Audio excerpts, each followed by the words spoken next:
আসসালামু আলাইকুম। সকলকে আমন্ত্রণ আনন্দ টিভির রাতের সংবাদে। আপনাদের সঙ্গে আছি আমি সুমাইয়া আজাদ।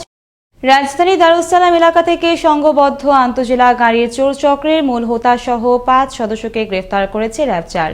মঙ্গলবার রাত থেকে বুধবার দুপুর পর্যন্ত রাজধানী বেরিবাদ এলাকায় অভিযান চালিয়ে তাদের গ্রেফতার করা হয়।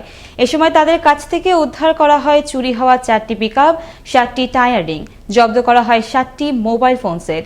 বুধবার র্যাব মিডিয়া সেন্টারে এক ব্রিফিংয়ে এসব তথ্য জানানো হয়। গতকাল মধ্যরাত থেকে আজ সকাল ১১টা পর্যন্ত রাজধানীর মিরপুর বেরিবাদ এলাকায় আমরা অভিযান চালিয়ে সংঘবদ্ধ গাড়ি চোর চক্রের ৫ জনকে আমরা আটক করি এবং এদের কাছ থেকে ২টি পিকআপ, আপনারা দেখতে পাচ্ছেন যে গাড়ি চুরির কাজে ব্যবহৃত বিভিন্ন সামগ্রী, মোবাইল ফোন সহ অন্যান্য বস্তু আমরা জব্দ করি। নব্য জিএমবির বোমা প্রস্তুতকারক ও তৈরির সরঞ্জাম সহ ৩ জনকে গ্রেফতার করেছে ঢাকা মেট্রোপলিটন পুলিশের সিটিটিসির বোম ডিসপোজাল ইউনিটের সদস্যরা। মঙ্গলবার রাজধানীর কারফিল এলাকায় অভিযান পরিচালনা করে তাদেরকে আটক করা হয়। বুধবার দুপুরে ডিএমপি মিডিয়া সেন্টারে আয়োজিত এক সংবাদ সম্মেলনে এসব তুলে ধরা হয়। গতকাল রাতে কাফরুল থানা এলাকা থেকে তার অপর ২ সহযোগী সহ তাদেরকে গ্রেপ্তার করতে সক্ষম হয়। কাফরুল থানায় একটি নিয়মিত মামলা রুজু করা হয়েছে সন্ত্রাস বিরোধী আইনে এবং তাদেরকে আমরা ১০ দিনের রিমান্ড চেয়ে আমরা আজকে আদালতে পাঠাবো এবং আমরা রিমান্ডে পেলে তাদের কাছ থেকে আরও অনেক তথ্য পাবো বলে আমরা আশা করছি। ১৯ দিন বন্ধ থাকার পর মঙ্গলবার থেকে শতভাগ যাত্রী নিয়ে শুরু হলো ট্রেন চলাচল। সরব হয়ে উঠেছে কমলাপুর রেল স্টেশন। সকাল থেকে নির্ধারিত সময়েই ট্রেনগুলো ছেড়ে যায় গন্তব্যের উদ্দেশ্যে। জয়নাল আবেদিনের প্রতিবেদন, ক্যামেরায় ছিলেন শাহিন রেজা। বিধিনিষেধ শেষে চালু হলো ট্রেন। আসন সংখ্যার চেয়ে বেশি যাত্রী বহন করা যাবে না ও নেওয়া যাবে না বাড়তি ভাড়া, এমন শর্ত মেনেই বুধবার সকালে রাজধানীর কমলাপুর রেল স্টেশন থেকে দেশের বিভিন্ন প্রান্তে ছেড়ে গেছে ট্রেন।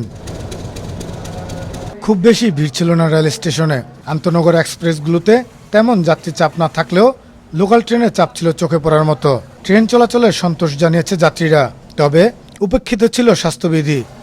আমার মাছটা পড়িয়ে গেছে, মানে পকেটে আসিল তো পড়িয়ে গেছে। অবশ্যই আমাদের স্বাস্থ্যবিধি মানতে হবে, মেনে চলতে হবে, কারণ এটা আমাদের জন্যই ভালো। করোনা যেভাবে বাড়তেছে আমাদের মাস্ক পরা অবশ্যই জরুরি, স্বাস্থ্যবিধি মেনে চলা আমাদের জরুরি। কেউ কেউ নিজ থেকে সচেতন হওয়ার তাগিদ দিলেন। কারণ সবাই যদি ঠিকভাবে চলাফেরা করে তাহলে তো কমবে, কিন্তু কেউ তো আর কিছু মানে না, মাস্কও পরে না, এমনিতে চলাফেরা করে। সবাই একটু সচেতন বা মাস্ক ব্যবহার করা সবারই দরকার উচিত। দীর্ঘ ১৯ দিন বন্ধ থাকার পর চলাচল শুরু করেছে ট্রেন। শতভাগ সিটেই থাকছে যাত্রী। এতে স্বাস্থ্যবিধি ভঙ্গ হওয়ার আশঙ্কা রয়েছে। তাই নিজের ও নিজের পরিবারের জীবনের স্বার্থে নিজে থেকে হতে হবে সচেতন, নয়তোবা মহামারী করোনা রোধ করা সম্ভব নয়। কমলাপুর রেল স্টেশন থেকে জয়নাল আবেদিন, আনন্দ টিভি, ঢাকা। সরকার আমলা নির্ভর নয়, জনস্বার্থ নির্ভর। বুধবার রাজধানীর কারকালে diploma engineers institution of Bangladesh মিলনায়তনে ১৫ই আগস্টের আলোচনা সভায় তিনি কথা জানান। বলেন, পৃথিবীর ইতিহাসে ১৫ই আগস্টের হত্যাকাণ্ড সবচেয়ে বর্বর এবং নির্মম। সরকার আমলা নির্ভর হয়ে পড়েছে এমন অভিযোগ আছে।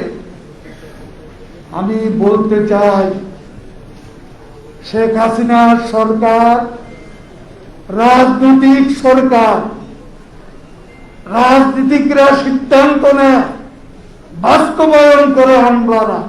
মাদক মামলায় রিমান্ডে থাকা চিত্রনায়িকা পরিমণি এবং ব্যবসায়ী হেলেনা জাহাঙ্গীর সহ ৮ জনের ব্যাংক অ্যাকাউন্টের তথ্য তলব করেছে বাংলাদেশ ব্যাংক। কেন্দ্রীয় ব্যাংকের নিয়ন্ত্রণাধীন বাংলাদেশ বুধবার ফিনান্সিয়াল ইন্টেলিজেন্স ইউনিট থেকে পাঠানোর সংক্রান্ত চিঠি পেয়েছে বিভিন্ন ব্যাংক। এতে চিঠি পাওয়ার ৩ কর্মদিবসের মধ্যে তাদের ব্যাংক হিসাবে লেনদেন সহ যাবতীয় তথ্য পাঠাতে বলা হয়। রাজধানী বড় মগবাজারে অবস্থিত ফকির মাহমুদ ওয়াকফ এস্টেটের জমি জবরদখলের অভিযোগ উঠেছে ওয়াকফ প্রশাসনিক কর্মকর্তাদের বিরুদ্ধে।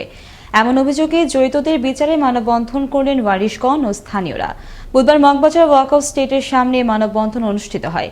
এ সময় বক্তারা দুর্নীতিবাজ মোতোয়াল্লি আলমগীর সিদ্দিকের অপসারণ দাবি করে নতুন মোতোয়াল্লি নিয়োগ দেওয়ার আহ্বান জানান। ঢাকা ময়মনসিংহ মহাসড়কের গড়গড়িয়া মাস্টারবাড়ি ব্রিজ সংলগ্ন খালে দীর্ঘদিন ধরে ময়লা আবর্জনা ফেলে আসছে গাজীপুরের শ্রীপুর পৌরসভা ও বিভিন্ন কলকারখানাগুলো। এতে ভোগান্তিতে পথচারী ও যাত্রীরা। ভোগান্তি লাঘবেরও নেই কোনো উদ্যোগ। গাজীপুর থেকে আদনান মামুনের প্রতিবেদনে আরও জানাচ্ছেন তরিকুল ইসলাম। এটি যে একটি খাল দেখে বোঝার উপায় নেই। ময়লা জমে জমে ভাগাড়ে পরিণত হয়েছে। অসহনীয় দুর্গন্ধে নাভিশ্বাস পথচারীদের। হাজার হাজার একর ফসলি জমি আজকে ময়লার কারণে পুরোপুরি অনাবাদ হয়ে গেছে। শ্রীপুর পৌরসভার নির্ধারিত ভ্যানে করে এখানে নিয়মিতভাবেই ময়লা ফেলা হয়। এমনকি আশপাশের বিভিন্ন কলকারখানার ময়লাও এখানে ফেলা হয়, এমনই অভিযোগ স্থানীয়দের। শ্রীপুর পৌরসভা সব আশেপাশে যত ফ্যাক্টরি আছে সব ময়লা এখানে ফেলাতে তার কারণে আশেপাশে সকল ফসলের মানুষ হচ্ছে। খালের মধ্যে ফেলা ময়লাগুলো জমির মধ্যে চলে যাচ্ছে। এতে করে ধীরে ধীরে উর্বরতা হারাচ্ছে জমি। এ বিষয়ে একাধিকবার রিপোর্ট করা হলেও কর্তৃপক্ষ কোনো ব্যবস্থা গ্রহণ করেননি, এমন অভিযোগ এই পরিবেশবিদের। আমরা প্রতিনিয়ত দেখে যাচ্ছি, কিন্তু যারা দেখার কথা তারা কিন্তু দেখতেছে না। পরিবেশ সম্মতভাবে এই ময়লার একটা সুনির্দিষ্ট ডাম্পিং ব্যবস্থা করে পরিবেশ দূষণ রোধ ও স্থানীয় খাল রক্ষা করতে, খাল ও রাস্তার উপর ময়লা ফেলা বন্ধ করতে সংশ্লিষ্ট কর্তৃপক্ষের হস্তক্ষেপ দাবি করেছেন এলাকার জনগণ। তরিকুল ইসলাম, আনন্দ টিভি, ন্যাশনাল ডেস্ক। ইচ্ছেরা সব হাতের মুঠোয় স্লোগান নিয়ে সম্প্রতি বাজারে আসা আলেশা কার্ড তাদের গ্রাহকদেরকে 90টিরও বেশি ক্যাটাগরিতে প্রিভিলেজ সেবা প্রদান করছে। এবার প্রিভিলেজ কার্ড তার ব্র্যান্ড অ্যাম্বাসেডর হিসেবে পাশে পেল বিশ্বসেরা অলরাউন্ডার সাকিব আল হাসানকে। এরই আলোকে 10ই আগস্ট আলেশা হোল্ডিংসের সাথে চুক্তিবদ্ধ হলেন সাকিব আল হাসান। চুক্তি স্বাক্ষর অনুষ্ঠানে উপস্থিত ছিলেন আলেশা কার্ডের head of card Sohrab Hossain সহ প্রতিষ্ঠানটির ঊর্ধ্বতন কর্মকর্তাগণ। গাইবান্ধার বোনারপাড়া রেলওয়ে স্টেশনের গোডাউন থেকে চুরি হল 50 টন ওজনের 7,400 পিস রেল লাইনের ফিস প্লেট। বুধবার দুপুরে 3 সদস্যের তদন্ত কমিটির প্রধান আতাউর রহমান চৌধুরী তথ্য নিশ্চিত করেন। এই ঘটনায় বিভাগীয় মামলা দায়ের প্রস্তুতি চলছে বলেও জানান তিনি। দিনাজপুরে ফুলবাড়ী 7 নম্বর শিবনগর ইউনিয়ন পরিষদের সচিব দীপক চন্দ্র দাসের অনিয়ম ও দুর্নীতির বিরুদ্ধে মানববন্ধন করল স্থানীয় এলাকাবাসী। বুধবার বিকেলে ইউনিয়ন পরিষদের সামনে ঘণ্টাব্যাপী মানববন্ধন কর্মসূচি পালিত হয়। মানববন্ধন শেষে উপজেলা নির্বাহী কর্মকর্তার মাধ্যমে প্রধানমন্ত্রী বরাবর স্মারকলিপি প্রদান করেন এলাকাবাসী। পটুয়াখালীর কলাপাড়ার ছাত্রলীগ নেতা রাকিবুল ইসলাম হত্যাকাণ্ডের ঘটনায় মদতদাতাদের দ্রুত গ্রেফতার করে আইনের আওতায় আনার দাবিতে বিক্ষোভ মিছিল ও মানববন্ধন করল আওয়ামী লীগের স্থানীয় নেতৃবৃন্দ। বুধবার দুপুরে উপজেলার মিঠাগঞ্জের তেগাছিয়া বাজারে বিক্ষোভ মিছিল ও মানববন্ধন অনুষ্ঠিত হয়। বুধবার সকালে গাজীপুরের কোনাবাড়ি এলাকার বিলের পাশে পলিথিনে মোড়ানো এক নবজাতকের লাশ দেখতে পেয়ে স্থানীয়রা পুলিশকে খবর দেয়। পরে পুলিশ এসে লাশটি উদ্ধার করে হাসপাতালে মর্গে পাঠায়। নবজাতকটির সুরতহাল রিপোর্ট প্রস্তুত করে আইনগত ব্যবস্থা গ্রহণ করা হবে বলে জানান কোনাবাড়ি থানার ভারপ্রাপ্ত কর্মকর্তা আবু সিদ্দিক। বুধবার বিকেলে চাঁদপুরের কচুয়ার পালাখাল গ্রামে নেশার টাকা না পেয়ে বাবা মা এবং বোনদের মারধরের অভিযোগে রিপন হোসেন নামের এক মাদকাসক্ত যুবককে পুলিশে দিল পরিবার। দীর্ঘদিন ধরে রিপন মাদক সেবন সহ এলাকায় নানা অপকর্ম করে আসছে বলে জানান তার পরিবার। অভিযুক্ত রিপনকে আদালতের মাধ্যমে কারাগারে পাঠানো হয় বলে জানান কচুয়া থানার ভারপ্রাপ্ত কর্মকর্তা মহিউদ্দিন। জমিজমা সংক্রান্ত বিরোধের জেরে গেল রাতে নওগাঁর পোরশায় সাইফুল ইসলাম নামের এক কৃষকের 10 বিঘা জমিতে রোপণকৃত 1500 আম গাছ কেটে ফেলে দুর্বৃত্তরা। এই ঘটনায় বুধবার দুপুরে 6 জনকে আসামি করে আদালতে মামলা দায়ের করেন ভুক্তভোগী সাইফুল ইসলাম। গোপন সংবাদের ভিত্তিতে বুধবার সকালে টাঙ্গাইলের কালীহাতির রামপুর শাকিনস্ত ব্রিজ থেকে 50 লিটার চোলাই মদ সহ 2 মাদক ব্যবসায়ীকে আটক করে র্যাব। আটককৃতদের বিরুদ্ধে মাদকদ্রব্য নিয়ন্ত্রণ আইনে মামলা দিয়ে কালীহাতি থানায় হস্তান্তর করা হয়। বুধবার বিকেলে এক প্রেস বিজ্ঞপ্তিতে তথ্য নিশ্চিত করেন র্যাব 12 CPC 3-এর কোম্পানি কমান্ডার এরশাদুর রহমান। খনন হয়েছে খুলনার সালতা নদীর 13 কিলোমিটার অংশ, আর তাতেই ভাগ্যের চাকা ঘুরেছে 2টি জেলার 41টি গ্রামবাসীর। এমন খননে স্থানীয় জনপ্রতিনিধি আর পানি উন্নয়ন বোর্ডের ছিল সমন্বিত প্রচেষ্টা। খুলনা পৌর প্রধান আমজাদ আলী লিটনের পাঠানো তথ্য ভিডিওচিত্রে আরও জানাচ্ছেন মোস্তফা কামাল তোহা।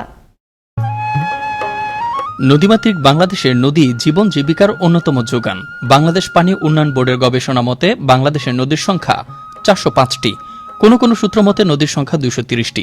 শিশু একাডেমি প্রকাশিত শিশু বিশ্বকোষে বলা হয়েছে বাংলাদেশের নদীর সংখ্যা 7 শতাধিকেরও বেশি। অপরদিকে অশোক বিশ্বাস নদীকোষ শীর্ষক গ্রন্থে বাংলাদেশে 7 শতাধিকেরও বেশি নদীর কথাই উল্লেখ করেছেন। তেমনি খুলনার সালতা নদী একটি, যে নদীটিতে শুষ্ক মৌসুমে পর্যাপ্ত পানির অভাবে চরম অসুবিধায় পড়ে এ অঞ্চলের মানুষজন। স্থানীয়দের দাবির প্রেক্ষিতে প্রধানমন্ত্রী শেখ হাসিনা সদিচ্ছায় খুলনা পানি উন্নয়ন বোর্ডের তত্ত্বাবধানে 14,63,00,000 টাকা ব্যয়ে নদীর মোহনা থেকে 13 কিলোমিটার খননের কাজ শুরু হয় 2018-19 অর্থ বছরে। চলতি বছরের 21 জুন নদীটির খনন কাজ শেষ হয়। খনন কাজ শেষ হতেই সুফল পেতে শুরু করেছেন প্রান্তিক জনগোষ্ঠী। এই নদী খনন করাতে প্রান্তিক চাষিরা এই খালের নদীতে আমরা খুব উপকৃত। নদী খনন করার জন্য আমরা অনেক উপকৃত হচ্ছি। নদীতে এসেছে জোয়ার, কেটে গেছে আধার, ধরা পড়ছে মাছ, সংসার জীবনের দৈন্যতা শেষে হয়েছে আশার সঞ্চার। এই পানি ওটা কেটে আমার এখন মাছ শাক মেরে খাচ্ছে, আমার সংসার ভালো মতো চলছে। উপকার যে করে তাকে নাকি বাঘে খায়, এই কথা সত্য নয়। পানি উন্নয়ন বোর্ডের কথা স্মরণ করে তাই প্রমাণ করলেন এ স্থানীয়। এই সালতা নদী ভরাট ছিল, এই পানি উন্নয়ন বোর্ডে কেটে দেওয়ার পরে আমরা মাছ শাক মেরে খাতেছি। জনপ্রতিনিধি হিসেবে এতটুকুতেই তৃপ্তির ঢেকুর তুলেননি স্থানীয় মেম্বার এবং চেয়ারম্যান, বরং বেড়েছে প্রত্যাশা। জনকল্যাণে চাইছেন সালতা নদীর সাথে আরও একটি নদীর সংযোগ।